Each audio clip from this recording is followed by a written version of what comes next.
I'm a 28-year-old woman, and I've been married to my husband, Ben, who's 32, for 3 years now.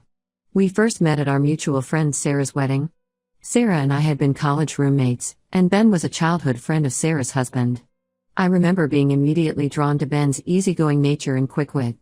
He made me laugh throughout the reception, and we ended up talking until the early hours of the morning. After that initial meeting, Ben and I started dating. He worked as an engineer at a local tech company, while I was teaching at a nearby elementary school. We came from different backgrounds. I grew up in a middle-class family in a small town, while Ben's family was more well-off and lived in the city. Despite these differences, we connected over our shared love of outdoor activities and our dreams of starting a family someday. Our relationship progressed quickly. Within a year, we had moved in together, and a year after that, Ben proposed during a hiking trip in the mountains. It felt like everything was falling into place, and I was excited about our future together. The wedding was a small affair, with just close family and friends. That's when I first met Ben's sister, Emma. She's 2 years older than Ben, and from the moment we were introduced, I sensed a coolness from her. At first, I chalked it up to her being protective of her younger brother, but as time went on, it became clear that her dislike of me ran deeper. Emma worked in finance and had a high-powered job in the city. She lived a lifestyle that was very different from mine, and she never hesitated to point out the differences. At family gatherings, she would make subtle comments about my job, saying things like, "Oh, teaching must be so rewarding. It's nice that some people can prioritize fulfillment over financial stability." Or she would ask Ben, in front of me, if he missed the luxuries he had growing up, now that he was living a more modest life with me. I tried my best to win Emma over. I went out of my way to compliment her achievements, asked for her advice on financial matters, and even attempted to bond over our shared love for Ben. But nothing seemed to work. Emma remained distant and often critical of me. Despite the tension with Emma, the first 2 years of our marriage were mostly happy. Ben and I were settling into our life together, saving money for our future goals. We had plans to buy a house in the next year or two and start trying for a baby soon after. We were both excited about these plans and worked hard to make them a reality. The real trouble started about 6 months ago when Emma got engaged to her longtime boyfriend, Peter. They had been dating for 5 years, and Peter worked in the same industry as Emma. From what I understood, they both had well-paying jobs and lived quite comfortably. Emma immediately began planning an extravagant wedding. She talked about designer dresses, exotic flower arrangements, and a destination ceremony at a luxury resort. While I was happy for her, I couldn't help but feel a bit overwhelmed by the scale of her plans. One evening, Emma invited Ben and me over to her apartment for dinner. After the meal, she brought up the topic of her wedding. She explained that she and Peter had their hearts set on a particular venue, but it was more expensive than they had initially budgeted for. Then, she turned to us and said, "That's why I wanted to talk to you both. I was hoping you could contribute $10,000 towards the wedding. After all, family helps family, right?" I was taken aback by the request. $10,000 was a significant amount of money for us, especially considering our own financial goals. I tried to explain this to Emma as gently as possible, saying that while we were happy for her, we had been saving for our own future and couldn't afford such a large contribution. Emma's face immediately darkened. She turned to Ben and said, "I can't believe this. We're talking about my wedding day here. Don't you want it to be perfect?" Ben looked uncomfortable, caught between his sister and me. I suggested that perhaps we could help in other ways, like assisting with DIY projects or helping to coordinate vendors. But Emma wasn't interested. She accused me of being selfish and not understanding the importance of family. The dinner ended on a sour note, with Emma barely speaking to me as we left. On the drive home, Ben was quiet. When I asked him what he thought about Emma's request, he said he understood where I was coming from but also felt bad about not being able to help his sister. We agreed to look over our finances again to see if there was any way we could contribute something, even if it wasn't the full amount Emma had asked for. Over the next few weeks, Emma's behavior towards me worsened. She would call Ben frequently, often when she knew he was home with me, and talk for hours about her wedding plans. If I answered the phone, she would barely acknowledge me before asking to speak to Ben. At family gatherings, she would make pointed comments about how some people prioritize family while others are too focused on themselves. I tried to stay out of it as much as possible, hoping that Ben would handle the situation with his sister. I didn't want to come between them, but I also felt that Emma's behavior was unfair and manipulative. Then, about a month after the dinner at Emma's, I noticed that Ben had become distant. He stopped discussing our financial plans with me and seemed preoccupied. I assumed he was stressed about work or the situation with Emma, so I tried to give him space. One day, I went to transfer some money from our joint account to pay a bill, only to find that the account had been frozen. Confused and worried, I called Ben at work. He was evasive on the phone and said we would talk about it when he got home. That evening, Ben sat me down and told me that Emma had shown him proof that I had been hiding money from him in a separate account. According to Emma, I had been secretly saving money for myself while claiming we couldn't afford to help with her wedding. I was shocked and hurt by the accusation. I had never hidden any money from Ben, and I couldn't understand where Emma had gotten this idea. I asked to see the proof Emma had shown him, but Ben said he didn't have it with him. He just kept saying that Emma had sent him screenshots of some bank account in my name. I tried to show Ben our financial statements, proving that all our money was accounted for, but he seemed reluctant to look at them. He kept saying that Emma wouldn't lie about something like this and that he needed time to process everything.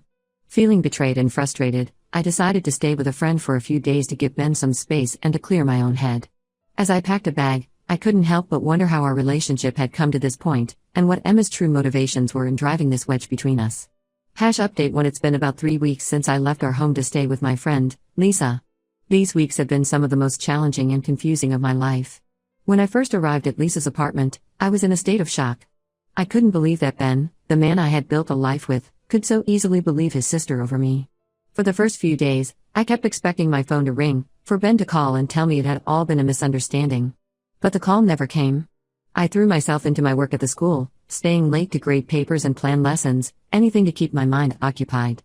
Lisa was incredibly supportive, offering a listening ear whenever I needed to talk and giving me space when I needed to be alone. After a week of silence, I finally reached out to Ben. I sent him a text asking if we could meet and talk. His response was brief and noncommittal, saying he was busy with work but would let me know when he was free. Another week passed before he finally agreed to meet. We decided to meet at a neutral location, a small coffee shop halfway between our house and Lisa's apartment. When I saw Ben walk in, my heart sank. He looked tired and stressed, with dark circles under his eyes. As he sat down across from me, I realized this was the first time in our relationship that I felt like I was sitting across from a stranger. I started the conversation by asking him how he was doing. He shrugged and said he was managing. When I asked about work, he gave short, one-word answers. It was clear he wasn't interested in small talk. Finally, I brought up the reason for our meeting. I asked him if he had had time to think about the situation and if he was ready to look at our financial records together. Ben's response surprised me. He said he had already looked into it and discovered that Emma's proof wasn't as solid as he had initially thought. It turned out that when Ben tried to verify the bank account Emma had shown him, the bank had no record of any account under my name. When he confronted Emma about this, she claimed that the account was in my maiden name and that I had opened it years ago before we got married.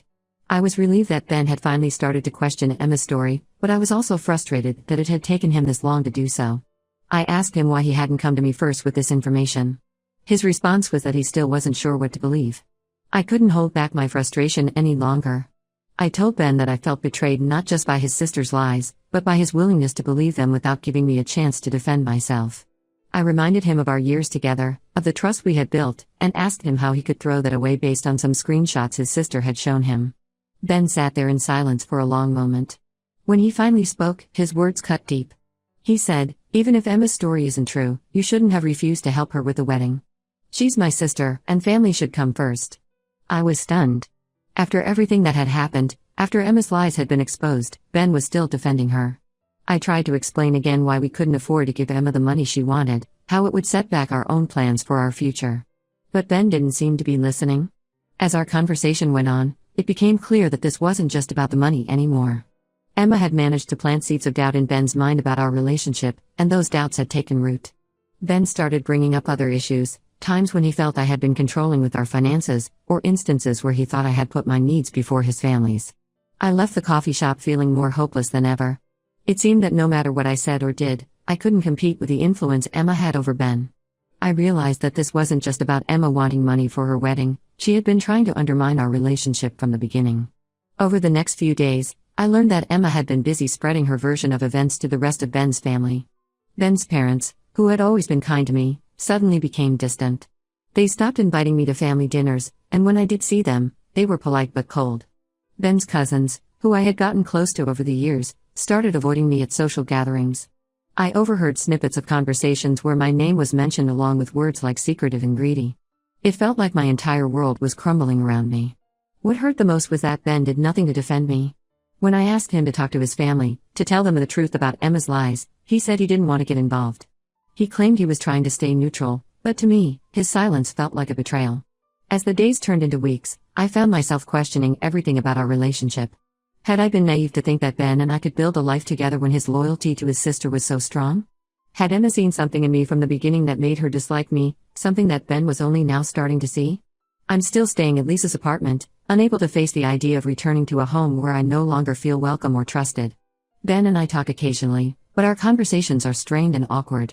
I feel like I'm losing him, and I'm not sure if our marriage can survive this. I've started seeing a therapist to help me process everything that's happened. She's helping me work through my feelings of betrayal and anger, and to figure out what I want for my future. Right now, I'm not sure if that future includes Ben. Part of me wants to fight for our marriage, to prove to Ben and his family that Emma's accusations are false. But another part of me wonders if it's worth fighting for a relationship where trust has been so thoroughly broken. I'm left questioning not just my marriage, but my own judgment. How could I have been so wrong about the person I thought I knew better than anyone else in the world? Update 2. It's been a few months since my last update, and I finally have some answers about what's been going on.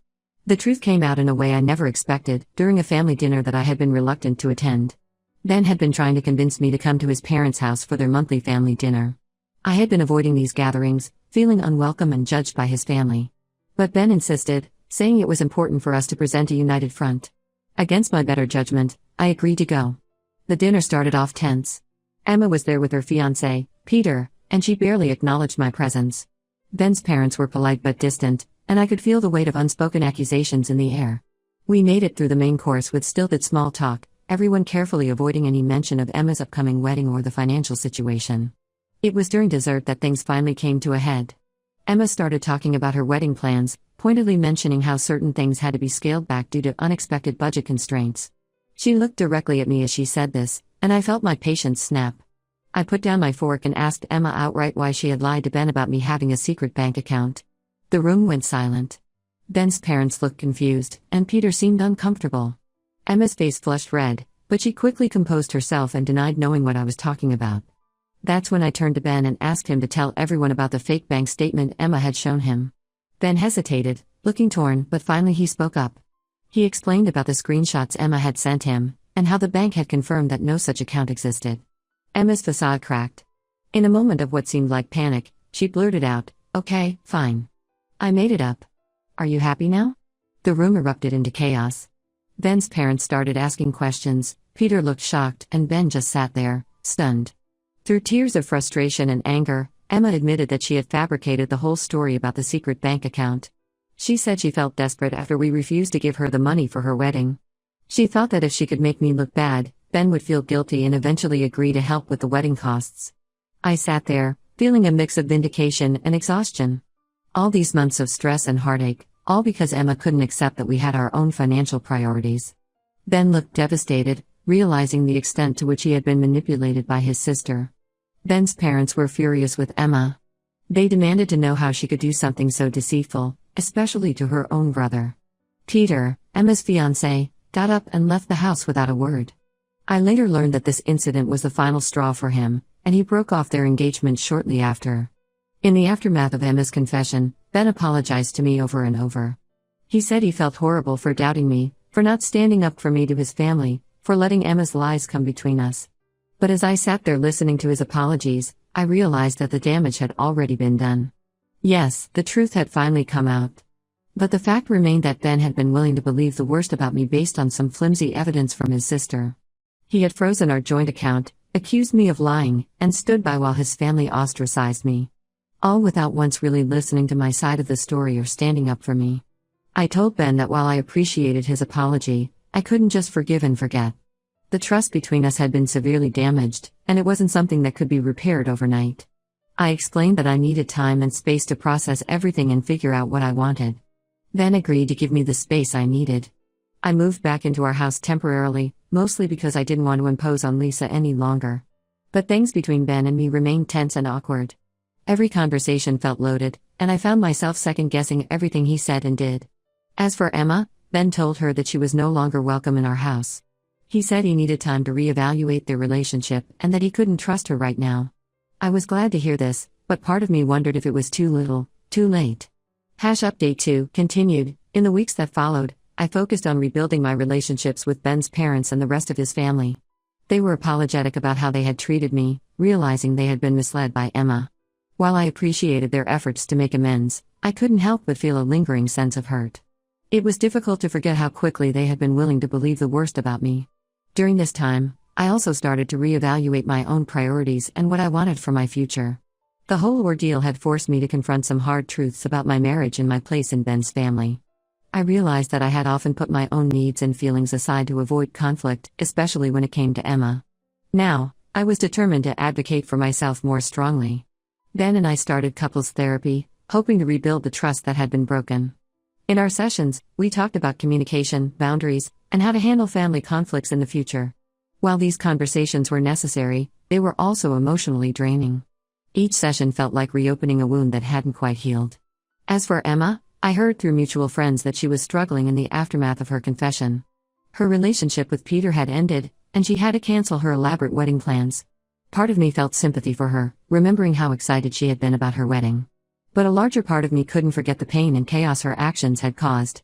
Ben tried to maintain a relationship with Emma, which became a source of tension between us. While I understood his desire to reconcile with his sister, I couldn't help but feel uncomfortable every time he mentioned meeting her or talking to her on the phone. It felt like a reminder of how easily he had taken her side over mine. As the months passed, I found myself questioning whether our marriage could truly recover from this betrayal. The trust that had once been the foundation of our relationship now felt shaky and unreliable. I often caught myself wondering if Ben would choose his sister over me again if a similar situation arose in the future. Update 3. It's been 6 months since my last update, and I've made a decision that I never thought I'd have to make. I'm ending my marriage to Ben. This wasn't an easy choice, and it's one that I've agonized over for months. But in the end, I realized it was the right thing to do for my own well-being and happiness. After Emma's confession, Ben and I tried our best to rebuild our relationship. We continued with couples therapy, had long talks about our future, and even went on a weekend getaway to try and reconnect. But despite these efforts, I couldn't shake the feeling that something fundamental had changed between us. The final straw came when I discovered that Ben had been secretly meeting with Emma behind my back. I found out when I overheard him on the phone, making plans to meet her for coffee. When I confronted him about it, he admitted that he had been seeing her regularly for the past month. Ben tried to justify his actions by saying he was just trying to keep the peace within the family. He said he felt torn between his loyalty to me and his love for his sister. But to me, this felt like another betrayal. We had agreed to be transparent about our interactions with Emma, and Ben had broken that promise. This discovery made me realize that Ben would always prioritize his relationship with Emma over our marriage. Even after everything that had happened, he couldn't set firm boundaries with her or stand up for our relationship. I told Ben that I couldn't continue living like this, always wondering if I could trust him or if he was hiding something from me. I explained that while I understood his desire to reconcile with his sister, I couldn't be part of a marriage where I constantly felt like I came second. The decision to end our marriage wasn't easy. We had built a life together, and there were many good memories mixed in with the painful ones. But I knew that staying in this relationship would only lead to more hurt and resentment in the long run. I moved out of our house and found a small apartment of my own. The process of separating our lives has been difficult and emotional, but it's also been freeing in a way. For the first time in a long time, I feel like I'm putting myself first. As for Emma, I heard that she's been trying to make amends with the family. She's started therapy to work on her issues, which I hope will help her in the long run. While I can't forgive her for what she did, I no longer feel angry when I think about her. Instead, I feel a sense of sadness for the relationships that were damaged by her actions. Looking back on everything that's happened, I can see now that there were warning signs I ignored early in my relationship with Ben. I had always hoped that with time, Emma would accept me and that Ben would learn to set boundaries with his family. But now I understand that some patterns are too deeply ingrained to change. As I start this new chapter of my life, I'm focusing on healing and rediscovering who I am outside of my marriage. I'm reconnecting with old friends, throwing myself into my work as a teacher, and even considering going back to school for a master's degree, something I had put on hold when Ben and I were planning our future together. While this isn't the outcome I had hoped for when I married Ben, I'm trying to look at it as an opportunity for growth and self-discovery. I know there will be difficult days ahead as I navigate life as a single woman again, but I also feel a sense of hope for the future. If there's one thing I've learned from this experience, it's the importance of standing up for yourself and not compromising your self-worth for anyone, not even family. I hope that by sharing my story, others might recognize similar patterns in their own relationships and have the courage to address them before it's too late. For now, I'm taking things one day at a time and looking forward to building a future on my own terms.